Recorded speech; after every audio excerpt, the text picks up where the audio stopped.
오늘의 특징주로 넘어와 보도록 할게요. 뭐 첫 번째는 우리 TSMC 봐야죠. 앞서서 이야기하면서 올해의 전망 뽐뿌질을 했다라고 했는데 대만 기업이지만 미국에도 ADR 형식으로 또 상장이 되어 있죠. 자, 10% 주가 급등을 했습니다. 그러면서 52주 신고가 기록을 했습니다. 4분기 실적을 공개를 했는데요. 매출은 전년 대비 1.5% 줄었습니다. 하지만 예상치를 웃돌았어요. 그게 어디야, 그죠? 자, 주당 순이익도 1.44달러 기록하면서 전년 대비 무려 19%나 급감했습니다. 그렇지만 시장의 예상을 웃돌았습니다. 그러니까 작년에는 좋지 않았다라는 거고 그걸 시장에서도 예상을 했지만 그 이상으로 성적을 냈다는 점에 있어서 실적 자체도 합격점이었습니다. 그러면서 이제 2024 회계연도 1분기 매출 가이던스를 제시를 했는데요. 180억에서 188억 달러. 근데 이게 보면은 지금 그러면은 4분기보다 많이 감소하는 그런 수치죠. 근데 이 1분기를 바닥으로 해서 이후 분기마다 계속해서 성장을 할 것이다 라고 이야기를 했고요. 그래서 올해 매출 성장률 가이던스는 20% 중후반대에 달할 것이다. 전년 대비해서 20% 이상의 매출 성장을 보일 것이다 라고 이야기를 했습니다.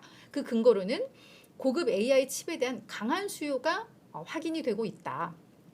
그리고 가파르게 재고 조정이 되고 있기 때문에 아마 신규 수주가 상당히 발생할 것으로 보인다라고 이야기를 한 거죠. 그래서 올해는 매우 건강한 성장의 해가 될 것 같다. 자신감 뿜뿜 내비치면서 주가 많이 올랐다. 이렇게 이해를 하시면 될 것 같아요.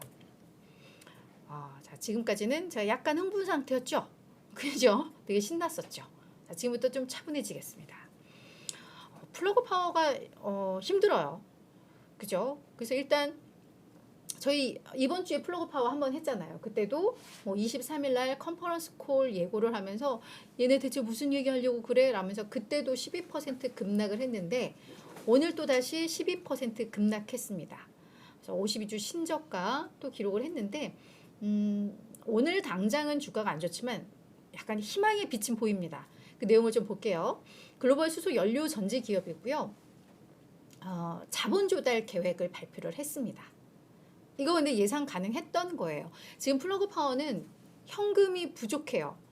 그래서 뭐 지속 가능성에 대한 의문을 회사가 이야기를 했고 지난 3분기 실적 발표할 때 그때부터 이제 주가가 완전히 뭐 폭삭 망한 거고 그래서 시장에서는 아마도 자본 조달을 하겠구나 했고 언젠가는 할 거야. 이 현금 조달 어떻게 이어질까? 그 불확실성으로 사실 주가가 계속 밀렸던 건데 어찌 보면 오늘 새로운 자본 조달 계획을 발표를 하면서 그 불확실성이 일정 부분은 해소됐다고도 볼 수가 있을 것 같습니다.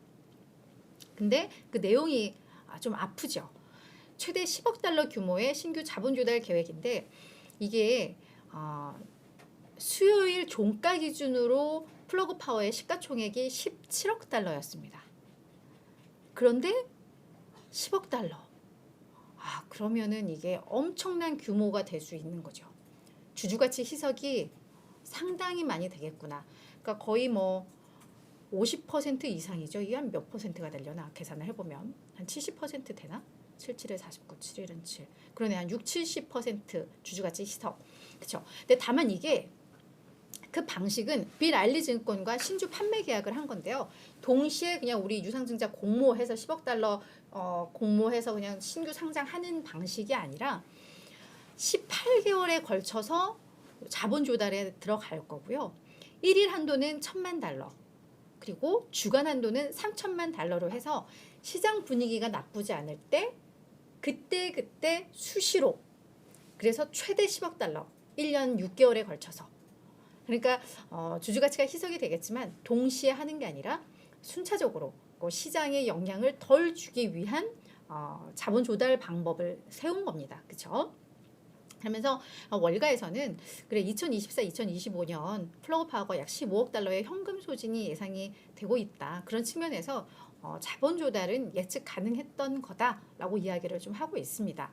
그러면서 2026, 2027년에는 플러그 파워가 흑자 전환을 하면서 현금 흐름도 긍정적으로 돌아설 것이다. 그러니까 이 기간만 잘 버티면 나쁘지 않다라는 이야기들이 나오고 있죠. 물론 우리 늘 얘기하지만 트럼프가 당선됐을 때 이 신재생 에너지들이 어떻게 될 것인가에 대한 불확실성은 있지만 일단 그런 걸 차치하고 회사 측면에 있어서는 그래도 가장 컸던 불확실성 요인 중 하나는 좀 어느 정도는 이제 불확실성의 해소는 됐다라고는 보실 수가 있을 것 같습니다. 이 자본 조달 이야기가 나왔기 때문에 23일 컨퍼런스 콜에서는 오히려 기대를 좀 이제 할 만할 것 같아요. 유상증자 얘기 나왔는데 갑자기 우리 파산 가능성이 더 높아졌습니다. 이따 얘기는 하지 않겠죠. 그죠? 그래서 이제 플라그 파워는 이제는 그래도 거의 다 오지 않았나 이런 기대감은 좀 가질 수 있을 것 같습니다. 자, 세 번째 종목은 휴마나입니다. 휴마나도 오늘 8% 주가 급락하면서 52주 신저가 기록을 했습니다. 휴마나는 건강보험 서비스 제공하는 기업입니다. 일종의 생명보험 같은 그런 서비스 회사라고 보시면 될 것 같은데요.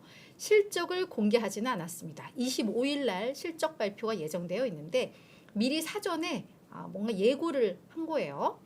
4분기에 그 의료비 지출이 급증했다.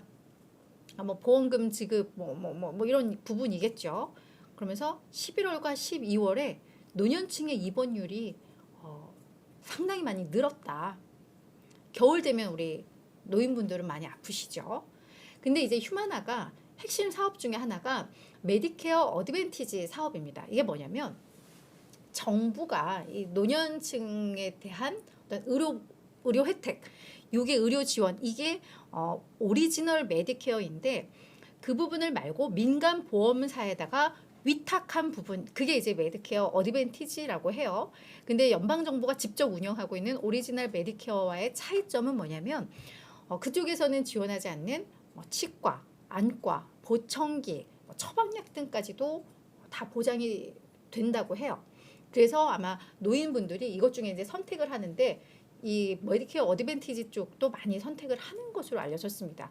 그리고 이것은 민간 보험사들이 어떤 예방치료, 이쪽도 이걸 강화한 의료 보험이기 때문에 이게 계속해서 예방치료를 해주면 오히려 노년층들이 입원하는 거나 응급치료가 되는 걸 줄이면서 본인들도 여기에서 정부의 지원을 받고 하면서 수익이 나는 그런 사업으로 예측을 했고, 그래서 적극적으로 투자를 했던 사업 부문인데 생각보다 이게 의료비 지출이 많이 나가고 있는 지금 그런 상황인 거죠. 그러면서 요것 때문에 2023년 연간 조정 EPS 전망치를 지난 3분기 실적 때 우리 최저 28.25달러일 거야 라고 했는데 이거를 26달러로 확 낮춘 겁니다. 시장의 예상이 28.3달러였으니까 실적에 대한 우려가 확 부각이 된 거죠. 그러면서 손해율은 걷어들인 보험료 대비해서 지출한 보험금의 그 비율을 이야기를 하는데 이게 91.4%, 당초 89.5%로 예상을 했는데 이 손해율도 훨씬 더 높게 잡힌 거죠. 그만큼 보험금 지급이 많았다라고 보시면 될 것 같아요. 의료비 지출이 많았다라고 보시면 될 것 같은데 이게 우리가 예측컨대 보험료 대비 보험금이 100%이면 그냥 똔똔인 거고 그보다 낮으면 이익인 거 아니야 라고 하는데 이 회사가 이걸 운영하기 위해서 운영비가 있잖아요. 그래서 적정 손해율이라는 게 있는데 그게 여기 이 휴마나가 우리의 적정 손해율은 얼마예요? 이런 걸 공개하지는 않았습니다만 국내에서도 적정 손해율을 발표하는 게 주로 자동차 보험에서 많이 하는데 70%, 80% 미만 정도를 이야기를 하니까 여기에서도 아마 손해율이 90%면 아마 약간 손실일 것 같아요. 그래서 그런 흐름들을 봤을 때 손해율도 상당히 좀 높게 나왔다라고 보시면 될 것 같습니다. 그러면서 회사 측에서 현 추세가 지속되면 이제 2024년 올해 실적에도 중대한 영향, 매우 부정적인 영향을 미칠 것 같다라고 이제 우려를 한 거죠. 이런 부분들이 오늘 주가 하락으로 이어졌습니다. 그래서 이 메디케어 어드밴티지 사업을 운영하고 있는 CV 헬스도 오늘 주가 4% 내렸고 유나이티드 헬스그룹도 오늘 1.6% 하락을 했습니다. 그래서 요 메디케어 어드밴티지 노인을 대상으로 하는 요 보험 이 부분이 지금 보험사들에게 좀 어려움이 되고 있다. 이런 것도 해석이 될 것 같습니다. 이웃TV 구독을 하시면 흥미롭고 재미있는 미국 종목 정보를 빠르게 받아보실 수 있습니다. 미국 주식이든 국내 주식이든 변동의 이유가 있습니다. 당연히 모든 투자에도 이유가 있어야 합니다. 이유TV가 서학개미들의 길잡이가 되어 그 이유를 함께 찾아가겠습니다. 매주 화요일부터 금요일 오전 8시 유튜브 라이브로 찾아가는 이유 누나의 이유TV 많은 관심 부탁드립니다.